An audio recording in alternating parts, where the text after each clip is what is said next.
Dear colleagues, good morning. Today's resident lecture will be about diverticular disease, in particular about diverticulitis, and will be presented by Dr. Hemma Meyer. Hemma, she is our third-year resident. She completed her medical studies at the University of Graz in Austria and started her clinical residency training at Kantonsspital Glarus, and now she's with us for about 1 year. Hemma, we're looking forward to your talk.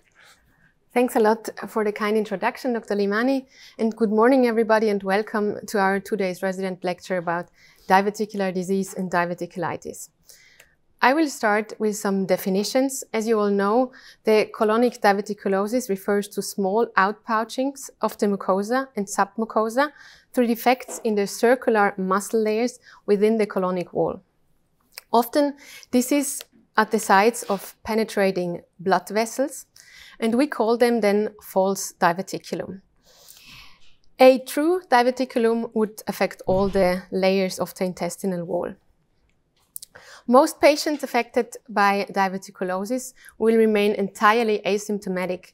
The risk to develop clinical syndromes lies under 5%. But when patients then develop symptoms, mainly diverticulitis and diverticular hemorrhage, we call it a diverticular disease. The most frequent complication, the acute diverticulitis, is an active inflammation of the diverticulum. And it can range from a mild, uncomplicated diverticulitis to a complicated form with risks of abscess formation, fistulation, and/or perforation with life-threatening peritonitis. Data show a substantial rise in colonic diverticular within the past few decades. Diverticulosis has been labeled a disease of the Western civilization because of its geographic variability. The disease is rare in rural Asia and Africa, with the highest prevalence seen in the USA, Europe, and Australia. The prevalence of diverticulosis increases with age, and from less than 10% in people younger than 40 years to 50 to 66% in patients older than the age of 80. And no sex differences seem to exist. Currently, the exact pathological mechanisms leading to a diverticular disease are still unknown. One of the leading theories is that the development of diverticulitis from increased pressure in the area of weakened walls. With the age, there is a degeneration of the mucosal wall due to loss of elasticity of the connective tissue, as well as an increase of the colonic pressure, especially in patients with chronic obstipation and obese patients. In Europe and in the US populations, diverticular arise mainly in the distal colon, with 90% of patients having sigmoid colon involvement. The reason for this might be due to its numerous vasa recta in the sigmoid colon and because of the high intraluminal pressure due to the small diameter and the peristaltic waves blocking in front of the rectum. Pathologically, the diverticulitis occurs when the mucosa of the diverticulum becomes inflamed. An unproven theory says that this may result from obstruction of the diverticulum, for example by inspissated feces or a fecolite, leading to bacterial overgrowth, gas and toxin production and mucosal injury, which leads then to the typical complications of the diverticular disease. Complications include diverticulitis with its inflammation, diverticular bleeding, which in general occurs without an inflammation, and the source of bleeding are mostly penetrating blood vessels at the neck of the diverticulum, which may be eroded. Then abscess formation, perforation, and typical for the chronic constipation, we have the fistula and the stricture formation. The formation of diverticular and the progression to a diverticular disease is determined by modifiable lifestyle and environmental factors. Therefore, a healthy lifestyle should be recommended as a primary prophylaxis in patients with diverticular disease. a reduced intake of red meat, an increase in intake of fiber, a sufficient physical activity, nicotine abstinence and BMI might reduce the risk of developing diverticulitis by up to 50%. On the other hand, we have the non-modifiable risk factors, pathogenetic factors such as age. Also, genetics play an important role in the development of diverticular disease. The heritability effect is estimated to be around 40%. And comorbidities and medication play a role in the development as well. Due to time reasons, we will mainly focus on the diverticulitis today. And we move on to typical signs and symptoms for diverticulitis, which are acute onset on left-sided abdominal pain with possible peritonitis in the clinical examination, fever, elevated inflammatory markers, change in bowel habits, nausea, vomiting, and urinary symptoms.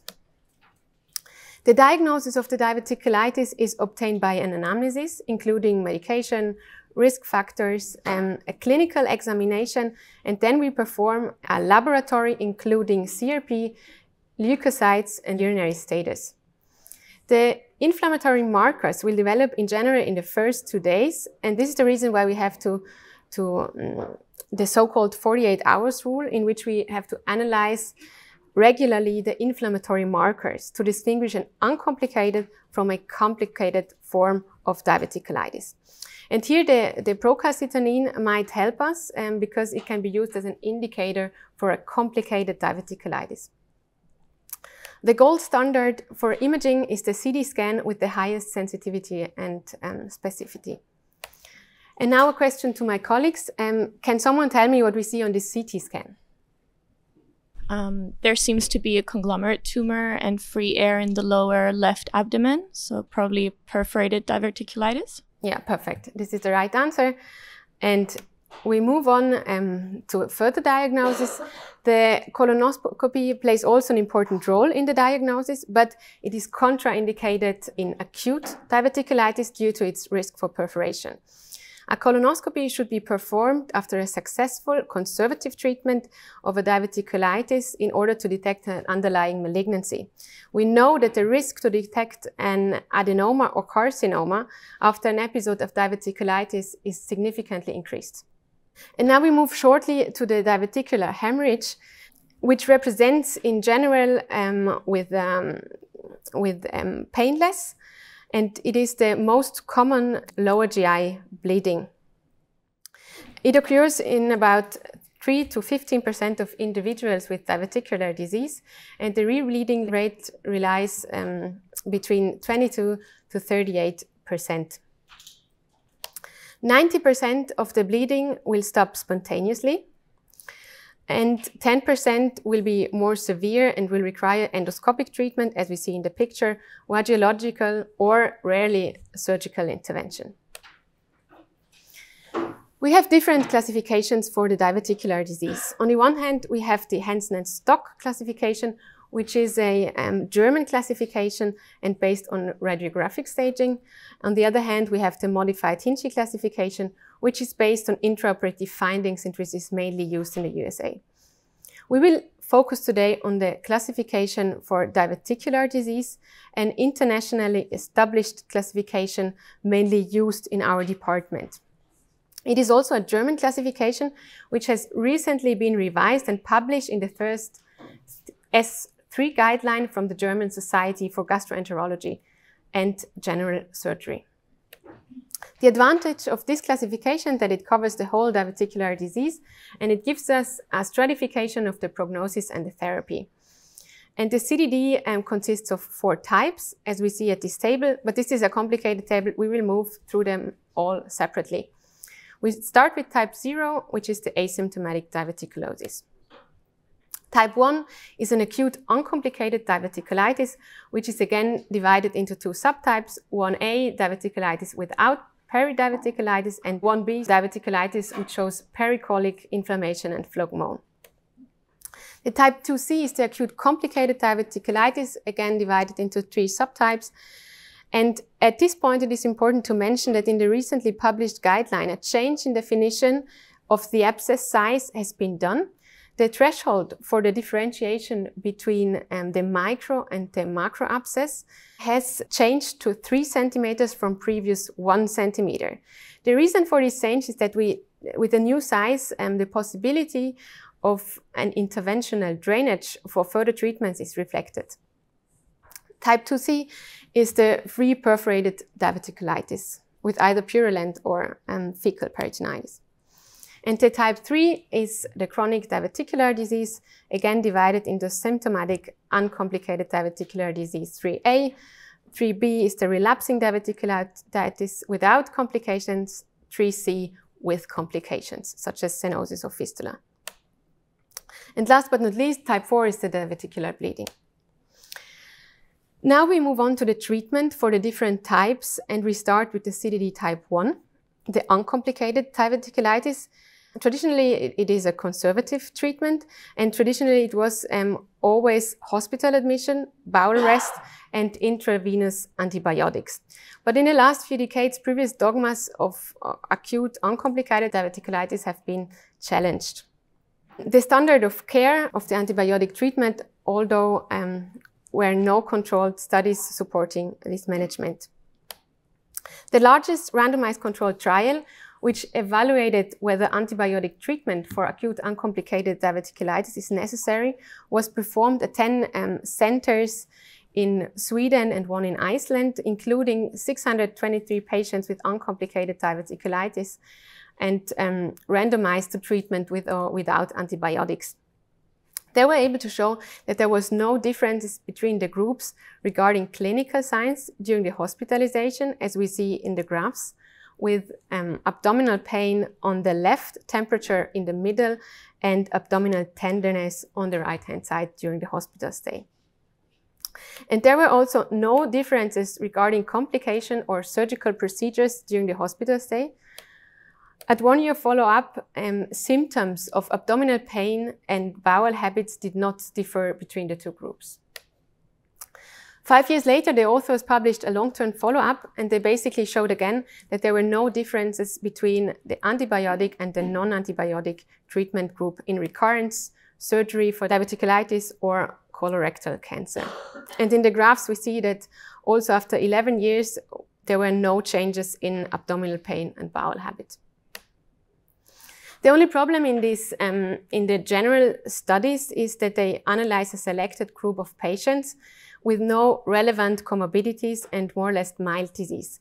Therefore, antibiotic treatment might not be feasible for all patients. And this is why the German guidelines suggest a new risk indicators. In case of presence of them, antibiotic treatment is still indicated. Do you see them on the slides? Also, the bowel rest was part of the conservative treatment, but the new guidelines say that patients with uncomplicated diverticulitis can be treated without special dietary restriction, because there is no evidence that bowel rest has positive impact on healing process of a diverticulitis. This was analyzed in a systematic review from 2018. They showed that liberalized and restricted diet were equal in terms of recovery. But unfortunately, there is a lack of high-quality interventional research in this topic. Another major point for discussion is whether patients with uncomplicated diverticulitis should be hospitalized or not. According to the available evidence, outpatient treatment for acute uncomplicated diverticulitis may be feasible for certain patients. And it's feasible in patients who are able to tolerate oral intake, have no significant comorbidities, adequate pain control, and they need to have an adequate follow-up and social supports.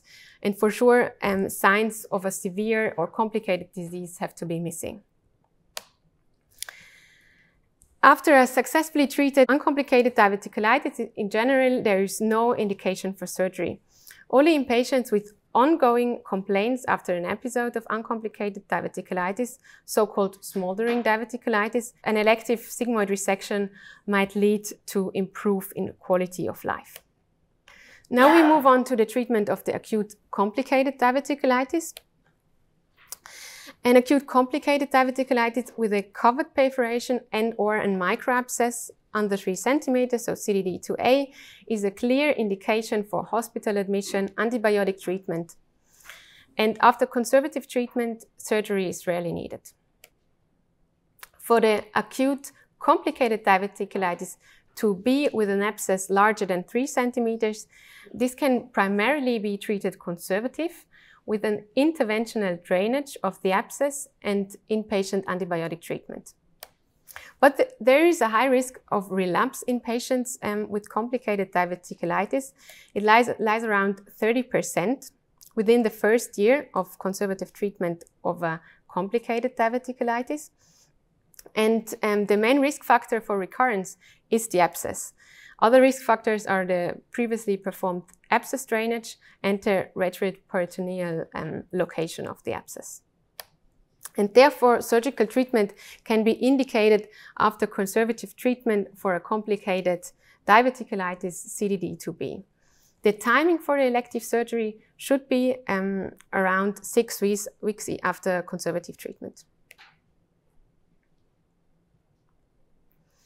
Patients who present with an acute perforated diverticulitis with either purulent or fecal peritonitis represent an emergency, and they require emergency surgery within 6 hours after the diagnosis. And as our group was able to show, the standard and favored surgical procedure in perforated diverticulitis 2C is the sigmoid resection with primary anastomosis and diverting ileostomy.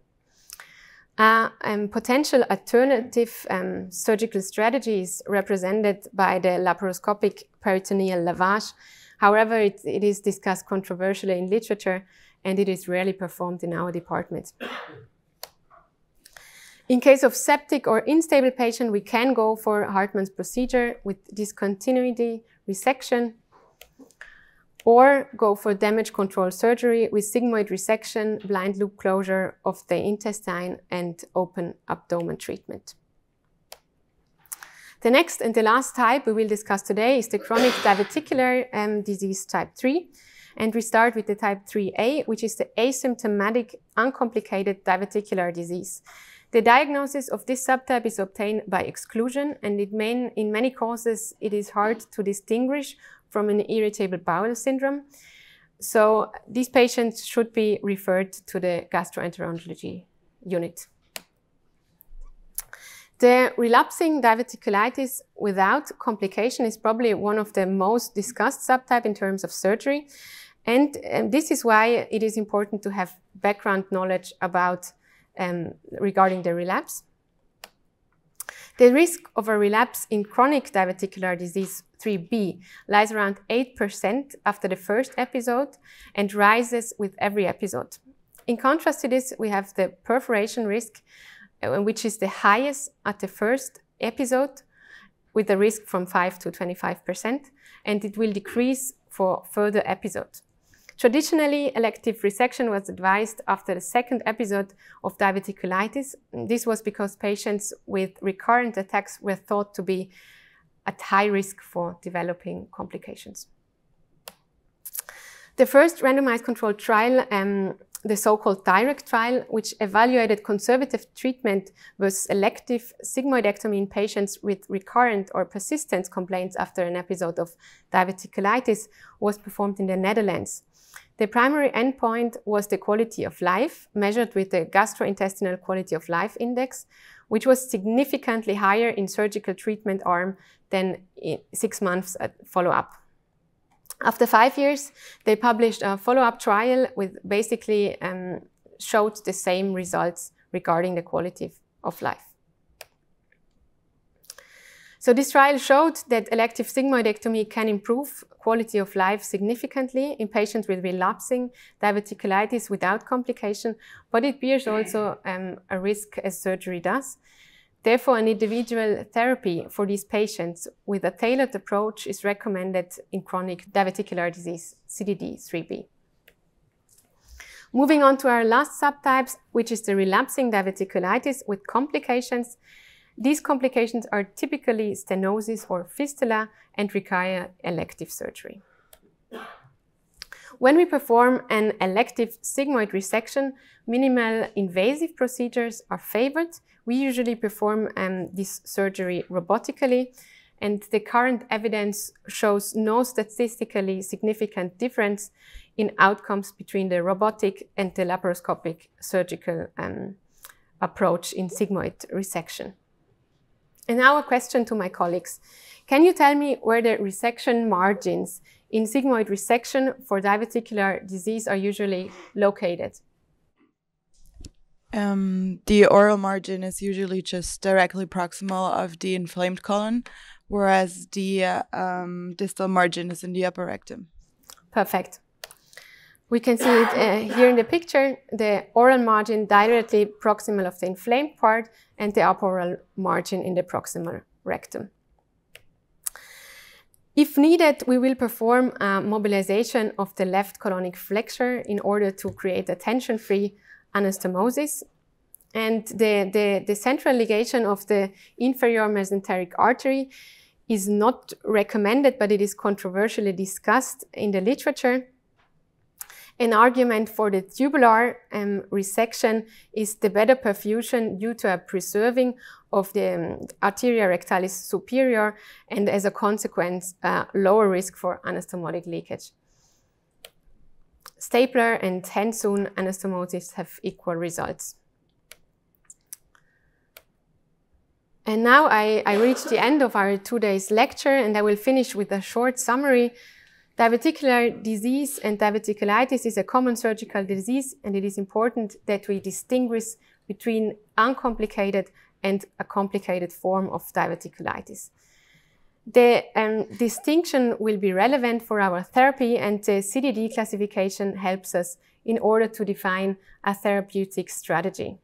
The recent evidence breaks with some historically dogmatic therapies in order to move towards a more restrictive therapeutic approach, especially regarding antibiotic treatment, diet, hospitalization, and indication for surgery. And minimal invasive surgical approach, and therefore the robotic surgery, shows an increasing importance in the treatment of diverticulitis. Thank you for your attention. Thank you, Emma, for this great overview. You showed us that diverticular disease and diverticulitis is a common disease, and there is still ongoing research regarding this topic. And the current data, they challenge a little bit. You mentioned that also, these previous dogmatic approaches, therapeutic regimen regarding antibiotic or the use of antibiotics, as well as diet, but also the need for hospitalization, or can we do this treatment in an outpatient setting, as well as the indication for surgery and the type of surgery. And all this new evidence is implemented currently in international guidelines. For example, a few months ago, the first S3 German guidelines on this topic have been published. So thanks a lot. And we're happy to take questions. Very nice overview. Very well done. Thank you very much. I may just highlight two things. You mentioned that every patient should have a colonoscopy after a diverticular episode. And I can only highlight this because there was also discussions in the past whether we should routinely do that for every patient. And the fact is that we extremely rarely see any cancer after such an episode in the colonoscopy, and also polyps are rarely seen. Therefore, there was the debate whether one should routinely perform such a colonoscopy. But we see that maybe once a year or every 2 years that patients, even young patients, do have a first diagnosis of a cancer after that mimics diverticular disease, and therefore I can only strongly recommend to do this colonoscopy after such an episode, even in young patients. And the second thing, you mentioned that as well, that when should we perform surgery after an uncomplicated episode of a diverticulitis? And this has a long discussion in the past already. It was changed from, well, after the second episode, then the third episode. And today we still don't have the clue, but it's actually currently, as you mentioned, an individual discussion together with the patient. And I think that makes sense, depending on the age of the patient and also the need or the wish of the patient to perform such an operation. And in line with that, I think it makes sense not to give too much fear to the patient. As you mentioned, the risk of perforation is actually lower than when we thought previously. Thank you, Emma. Very nice talk. One question, is it true? So if you have a abscess smaller than 3 centimeters, surgery is no longer recommended? So perforation, you have a cutoff. If it's a little bit bigger, the abscess, then you do surgery. If it's smaller, then you don't do surgery. Is that based also on data? So this is actually something which was discussed between the S2K guidelines and the S3 in the German guidelines. And there are some data which change to this 3 centimeters. So coming from 5 to this 3 centimeters, that I mean, it's just one part. So there is the clinical situation for sure also important. So there might be some role for surgery, but as a general rule, below these 3 centimeters, it looks like it's possible to do it conservatively without intervention and without surgery. And this is in the current guidelines implemented. Yeah. Great talk. Thank you very much. I have a very brief question. You mentioned this laparoscopic washing that was done quite often over the last years, and we don't see it so often right now. Is there still a role for that kind of treatment, and in which patient would you use that?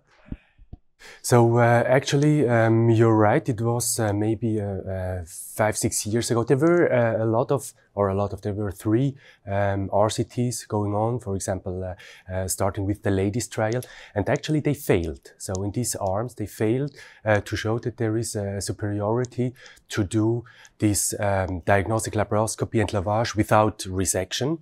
What they concluded in a subgroup analysis was that we should go for a resection with diverting loop ileostomy, which actually we knew already from before. So the group of Oberkofler showed already 10 years ago that this is the way to go. So that's what the latest trial confirmed. And regarding the use of that, so 2 trials were negative, 1 trial was positive. So it looks like it's not a way to go in a standard manner, but there might be some indications, especially for patients with high comorbidity, where you want to keep surgery quick and give a try. However, it looks like, as per current evidence, that there is no role in these cases. Yeah, maybe just also underlining this. I think at the moment the current evidence does not support to such an approach, and it cannot be recommended outside of clinical trials. Okay, thank you a lot.